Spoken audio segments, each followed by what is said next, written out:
So good morning guys. तो चलिए start करते हैं आज की यानी कि 9 मार्च के इंपॉर्टेंट करंट अफेयर्स को। देखिए पहला प्रश्न क्या है, हाल ही में भारत की 23वीं महिला ग्रैंड मास्टर कौन बनी है? तो आंसर होगा प्रियंका नुटक्की। तो 19 साल की है ये प्रियंका नुटक्की, जो कि अभी 23वीं महिला ग्रैंड मास्टर बन गई है। कहाँ से हैं ये आंध्र प्रदेश के विजयवाड़ा की रहने वाली है। अब महिला ग्रैंड मास्टर की हम लोग बात कर रहे हैं, तो आपको ये पता होना चाहिए कि भारत की पहली महिला ग्रैंड मास्टर कौन थी। तो आंसर होगा एस विजयलक्ष्मी, क्योंकि हर बार हम लोग पढ़ते हैं भारत के पहले पुरुष ग्रैंड मास्टर कौन थे। आप सभी जानते हो विश्वनाथ आनंद थे, और उनकी ऑटोबायोग्राफी आई थी, उसका नाम है माइंड मास्टर। और विश्वनाथ आनंद ही हैं जिन्होंने सबसे पहले 1991-92 में राजीव गांधी खेल रत्न पुरस्कार जीता था, जिसे अब मेजर ध्यानचंद खेल रत्न पुरस्कार कहते हैं, जिसमें पुरस्कार राशि कितनी दी जाती है? पहले 7.5 लाख दी जाती थी, अब 25 लाख रुपए दी जाती है। और अभी 73rd नंबर के ग्रैंड मास्टर कौन बने थे? पुरुषों में बात कर रहे हैं तो भरत सुब्रमण्यम बने थे, ये चेन्नई से हैं। अच्छा बताओ, भारत में पहली बार चेस एकेडमी कहाँ पे खुलेगी? तो आंसर होगा उड़ीसा की कैपिटल भुवनेश्वर में। विश्व के सबसे युवा ग्रैंड मास्टर कौन है? अभिमन्यु मिश्रा है। भारत के सबसे युवा ग्रैंड मास्टर कौन है? डी गुकेश हैं, जो कि दुनिया के तीसरे सबसे युवा हैं। और अभी हमने पढ़ा था दुनिया के सबसे नंबर 1 जो चेस प्लेयर हैं मैग्नस कार्लसन, जो कि नॉर्वे के हैं, उनको हराने वाले सबसे युवा खिलाड़ी कौन से बने अभी? तो आंसर होगा आर प्रज्ञानंदन। और तनिष्का कोटिया का नाम पढ़ा था आपने, गुरुग्राम के लिए बेटी बचाओ बेटी पढ़ाओ की ये ब्रांड एम्बेसडर बनी है। इनका संबंध है चेस से। और वर्ल्ड वाइड चेस को रेगुलेट करने वाली बॉडी है फिडे, जिसका हेडक्वार्टर है लुज़ेन स्विट्जरलैंड में। वैसे इंटरनेशनल चेस डे कब मनाते हैं? 20 जुलाई को मनाते हैं।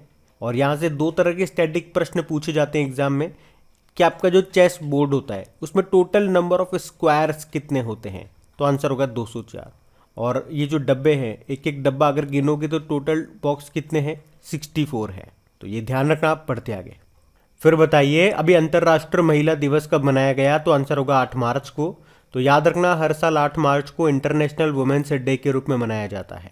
और इस बार की थीम क्या है? एक स्थायी कल के लिए आज लैंगिक समानता। इंग्लिश में बोलोगे तो gender equality today for a sustainable tomorrow. अब ये तो बात हो गई अंतर्राष्ट्रीय महिला दिवस की। अगर आप पूछो कि राष्ट्रीय महिला दिवस भी होता है और वो कब मनाया जाता है, तो 13 फरवरी को। 13 फरवरी को क्या होता है? सरोजिनी नायडू जी की जयंती होती है, जिन्हें नाइटिंगेल ऑफ इंडिया, भारतीय कोकिला कहा जाता है।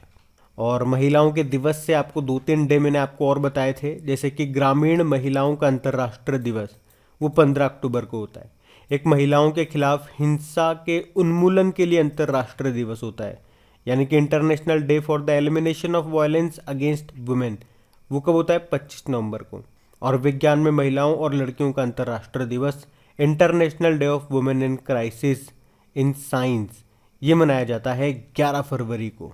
तो महिलाओं से रिलेटेड ये डेज हैं, इनको आप ध्यान रखना। बाकी हम एक बार रिवाइज कर लेते हैं कि मार्च में अभी तक कौन कौन से डे हमने मनाए। देखो, 1 मार्च को हमने विश्व नागरिक सुरक्षा दिवस मनाया। 1 मार्च को शून्य भेदभाव दिवस, जीरो डिस्क्रिमिनेशन डे मनाया। 2 मार्च को सिविल लेखा दिवस, सिविल अकाउंट्स डे मनाया। 3 मार्च को वर्ल्ड वाइल्ड लाइफ डे, विश्व वन्य जीव दिवस मनाया। 3 मार्च को वर्ल्ड हियरिंग डे मनाया। 4 मार्च को विश्व मोटापा दिवस, वर्ल्ड ओबेसिटी डे मनाया। 4 मार्च को ही राष्ट्रीय सुरक्षा दिवस मनाया। और अभी 7 मार्च को जन औषधि दिवस के रूप में हम लोगों ने मनाया था। तो ये ध्यान रखना, बढ़ते आगे। फिर बताइए माइक्रोसॉफ्ट ये किस शहर में भारत का सबसे बड़ा डेटा सेंटर क्षेत्र स्थापित करेगा? तो आंसर होगा हैदराबाद में। तो अभी हाल ही में माइक्रोसॉफ्ट ने तेलंगाना के हैदराबाद में भारत में अपना चौथा डेटा सेंटर स्थापित करने की घोषणा की है। और ये हैदराबाद का जो ये डेटा सेंटर होगा, ये भारत के सबसे बड़े डेटा सेंटर में से एक होगा, और इसे 2025 तक चालू कर दिया जाएगा। अच्छा, इससे पहले 3 कहाँ कहाँ पर है? पुणे में, मुंबई में, चेन्नई में, और अब होगा हैदराबाद में। और देखो, हैदराबाद से आपको याद आएगा कि भारत का पहला ओपन रॉक म्यूजियम ये कहाँ पे स्थापित किया गया? तो आंसर होगा हैदराबाद में ही। उसके अलावा आपको पता है भारत का पहला ट्रांसजेंडर कम्युनिटी डेस्क कहाँ पे खुलेगा? तो आंसर होगा हैदराबाद में। और अभी स्टेच्यू ऑफ इक्वलिटी का उद्घाटन कहाँ पे किया गया? हैदराबाद में ही, जो कि दुनिया की दूसरी सबसे ऊंची बैठी हुई स्टेच्यू है। 216 फुट इसकी हाइट है। ये किसकी मूर्ति है? रामानुजाचार्य, बाकी माइक्रोसॉफ्ट की अगर बात करते हैं तो इसकी स्थापना होती है 1975 में। हेडक्वार्टर है वॉशिंगटन डीसी में। इसके फाउंडर कौन है? बिल गेट्स और पॉल एलन। वर्तमान में सीईओ सत्या नडेला है और अभी आपने पढ़ा था इन्हें पद्म श्री मिला है। और ये जो बिल गेट्स है ना, अभी इनका नाम भी न्यूज में था क्योंकि इन्होंने अभी एक बुक लिखी है और अब आप लोग बताएंगे इनकी बुक का नाम क्या है। कई बार मैंने आपको बताया, अब आप बताओ। अभी हम बढ़ते आगे। अच्छा फिर बताइए, अभी हाल ही में केंद्र सरकार ने किसे दूरसंचार विवाद निपटान और अपीलीय न्यायाधिकरण, जिसे इंग्लिश में बोलेंगे टीडी सेट, इसका अध्यक्ष नियुक्त किया? तो आंसर होगा DN पटेल को। अब इंग्लिश में देख लो इसे क्या कहते हैं, telecom dispute settlement and appellate tribunal. आप लोगों ने पढ़ा होगा ट्राई के बारे में, जब भी कम्युनिकेशन की बात आती है तो ट्राई के बारे में आपने जरूर सुना होगा, telecom regulatory authority of India, जिसका काम क्या होता है, जो टेलीकम्युनिकेशन वाली कंपनीज होती हैं जैसे कि एयरटेल, जियो वगैरह, ये तो जब वो इस काम में घुसती हैं तो उसको लाइसेंस चाहिए होता है, तो ये लाइसेंस देती है। बाकी उनकी कॉल रेट वगैरह का ये निर्धारण करने का काम करती है ट्राई, जिसके अध्यक्ष है PD वाघेला। लेकिन अगर कोई डिस्प्यूट हो जाता है वहाँ पे तो उसका समाधान करने के लिए आती है TD सेट। तो वही TD सेट के बारे में हम पढ़ रहे हैं। अब उसके अध्यक्ष बन गए हैं कौन? Justice DN Patel. इनका कार्यकाल कितना होता है? टाइम पीरियड 4 साल का या 70 साल, जो भी पहले हो। बाकी अलका मित्तल ONGC की पहली महिला अध्यक्ष बनी थी ये। और अलका से याद आएगा, अलका उपाध्याय का नाम national highways authority of India के अध्यक्ष बनी थी। और उपाध्याय से याद आएगा अनुकृति उपाध्याय का नाम। किंत्सुगी नाम के नॉवल के लिए इन्होंने सुशीला देवी पुरस्कार जीता है। अच्छा, इसी तरह से आप और क्या पॉइंट लिंक कर सकते हो यहाँ पे? अलका मित्तल से देखो, मित्तल आपने पकड़ा, मित्तल से बन जाएगा गीता मित्तल। गीता मित्तल नाम सुना था ना भी आपने? Table tennis federation of India के संचालन के लिए प्रशासकों, एडमिनिस्ट्रेटर्स की समिति का अध्यक्ष इनको बनाया गया था। और गीता मित्तल से आपको गीता गोपीनाथ का नाम भी याद आ जाएगा। इंटरनेशनल मॉनेटरी फंड की फर्स्ट डेप्यूटी मैनेजिंग डायरेक्टर ये बन गई है। तो इस तरह से चीज़ों का आप लिंक कर करके को रिलेट करते हुए पढ़ोगे ना, चीज़ों को याद रखना आसान रहेगा। और भविष्य में जब भी आप पढ़ाई कर रहे होंगे और इनमें से कोई भी एक नाम आएगा तो आप क्या करोगे, चीज़ें आपकी सारी को रिलेटेड है, लिंक्ड है, एक बार मेहनत करने की ज़रूरत है, तो आप ये सारे नाम अपने आप ऑटोमेटिकली सारे नाम रिवाइज करोगे, तो ये इसका फ़ायदा होता है। बाकी माधवीपुरी बुच सेबी की पहली महिला प्रमुख बनी है ये। बाकी Dhriti Banerjee Zoological Survey of India की पहली महिला निदेशक बनी थी। अच्छा, कुछ और नाम मैं आप लोगों से पूछूंगा, एक तरह का टेस्ट होगा अब आप लोगों का, आप लोग उत्तर बताते जाओ। असम की पहली महिला वित्त मंत्री फाइनेंस मिनिस्टर कौन बनी थी? तो आंसर होगा अजंता नियोग। और असम से याद आएगा, असम की पहली महिला पुलिस महानिदेशक कौन बनी? Violet Baruah. Border road organisation की पहली महिला अधिकारी बनी थी आइना राणा। फिर बताइए, अभी JNU जवाहरलाल नेहरू यूनिवर्सिटी की पहली महिला वाइस चांसलर कौन बनी? शांति श्री धूली पुड़ी पंडित बनी है। और इन्होंने किनका स्थान लिया था? M जगदीश कुमार का, जो कि UGC के नए अध्यक्ष बन गए। और इंडियन कोस्ट गार्ड की पहली महिला DIG बनी थी नुपुर कुलश्रेष्ठ, उनका नाम है। और अभी नेस्कॉम की पहली महिला चेयरपर्सन बनी थी रेखा मेनन, उनका नाम है। इंडियन माउंटेनियरिंग फाउंडेशन की पहली महिला प्रेसिडेंट बनी थी हर्षवंती बिष्ट, उनका नाम है। तो ये सारे पॉइंट्स आप ध्यान रखेंगे। बढ़ते आगे। फिर बताइए, अभी मार्च 2022 में स्टडी इन इंडिया मीट 2022 का आयोजन ये कहाँ पे किया गया? तो आंसर होगा ढाका। ढाका जो कि कैपिटल है बांग्लादेश की, और यहीं पे स्टडी इन इंडिया मीट 2022 का आयोजन हुआ है। अच्छा, इसका आयोजन करने का उद्देश्य क्या है? विश्व के जितने भी छात्र हैं उन्हें भारत में स्टडी करने के लिए प्रोत्साहित करना। और इसमें कहा गया है कि स्टूडेंट्स को फोकस करना चाहिए कि गरीबी किस प्रकार कम हो सके। अच्छा, बांग्लादेश की बात है तो ये रहा मैप में बांग्लादेश। तो बांग्लादेश की कैपिटल ढाका है, करेंसी टका है, और ढाका में आपको बिम्स्टेक का हेडक्वार्टर भी मिलेगा। यहाँ की प्रधानमंत्री शेख हसीना है और अब्दुल हामिद यहाँ के प्रेसिडेंट हैं। अच्छा बताओ, भारत जो है सबसे ज़्यादा सीमा किसके साथ लगाता है? तो आपका आंसर होगा बांग्लादेश। और बांग्लादेश से सीमा लगाने वाले भारतीय राज्य कितने हैं? 5 हैं। कौन कौन से? मेघालय, असम, मिजोरम, त्रिपुरा और पश्चिम बंगाल। और इनमें से सबसे ज़्यादा बाउंड्री लगाता है पश्चिम बंगाल।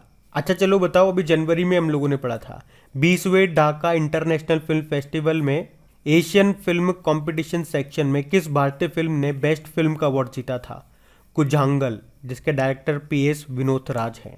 और अभी जो आपका ब्रिक्स डेवलपमेंट बैंक है उसमें 4 नए देश शामिल हुए थे 2021 में, उसमें बांग्लादेश भी एक था।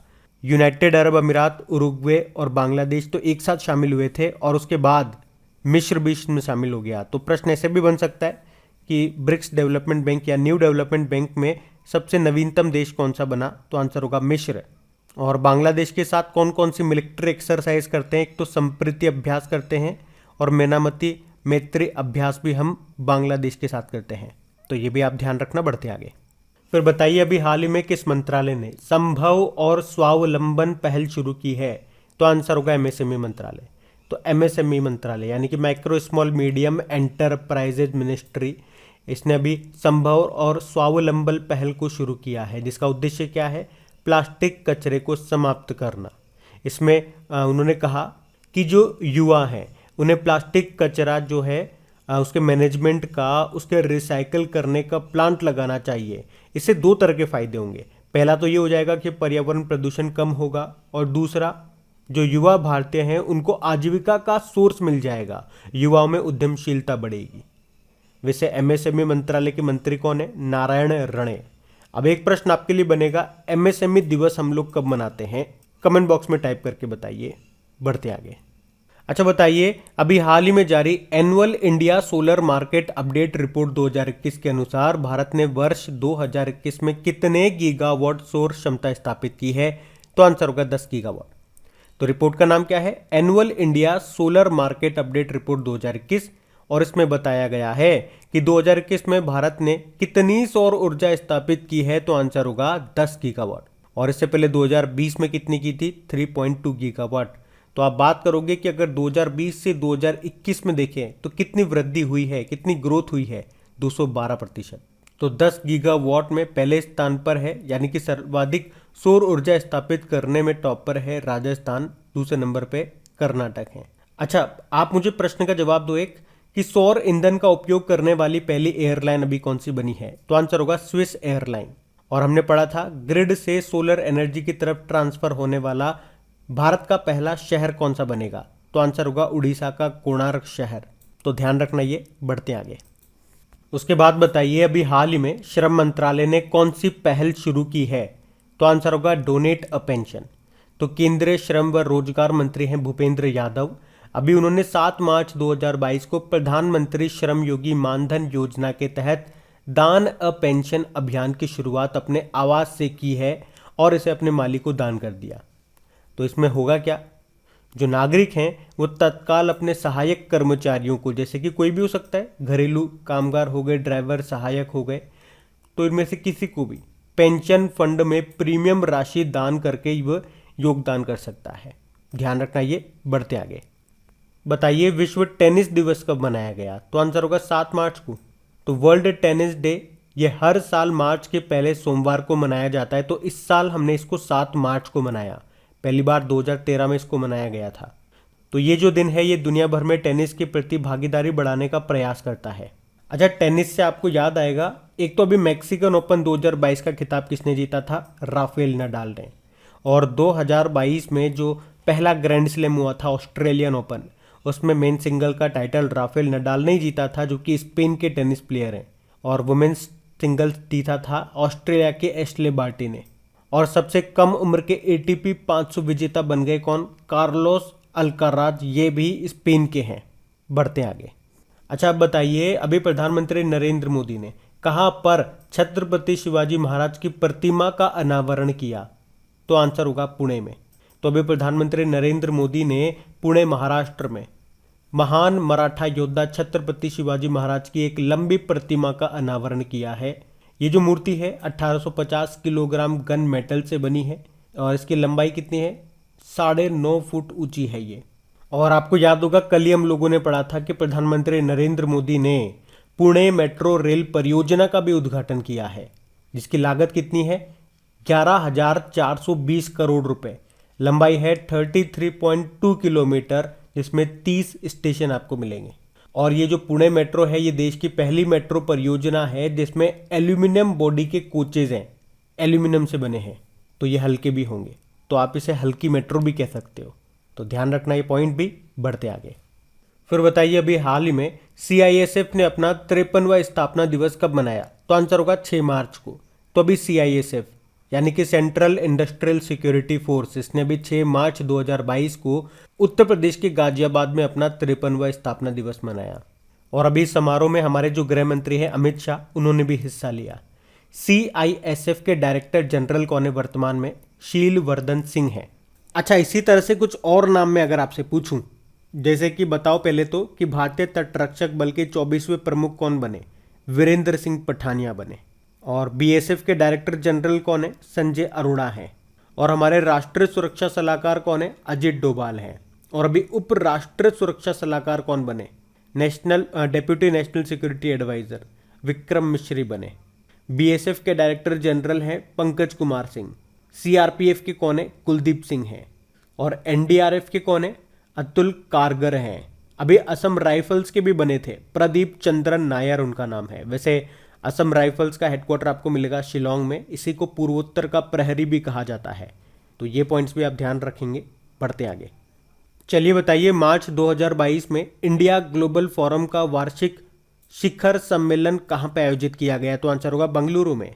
तो अभी 7 और 8 मार्च 2022 को इंडिया ग्लोबल फोरम का वार्षिक शिखर सम्मेलन ये बंगलुरु कर्नाटक में आयोजित किया गया।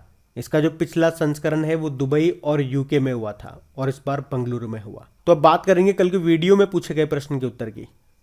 तो कल के वीडियो में आपसे पूछा था कि 6 विश्व कप खेलने वाली पहली महिला क्रिकेटर कौन बन गई? तो आंसर होगा मिताली राज। आप सभी ने प्रश्न का बिल्कुल सही उत्तर दिया है। और गाइज, अगर सेशन अच्छा लगा है तो प्लीज़ वीडियो को सपोर्ट ज़रूर कीजिएगा, इसे अपने दोस्तों के साथ में शेयर करके। और अगर अभी तक आपने इसे लाइक नहीं किया तो लाइक ज़रूर कर देना। और इन सभी क्वेश्चंस का क्विज बना करके अपलोड कर दिया गया है आपकी क्रेक एग्जाम एप्लीकेशन में, वहीं पे आपको इनका PDF पे मिल जाएगा। अब ये रहा आज का आपका होमवर्क प्रश्न।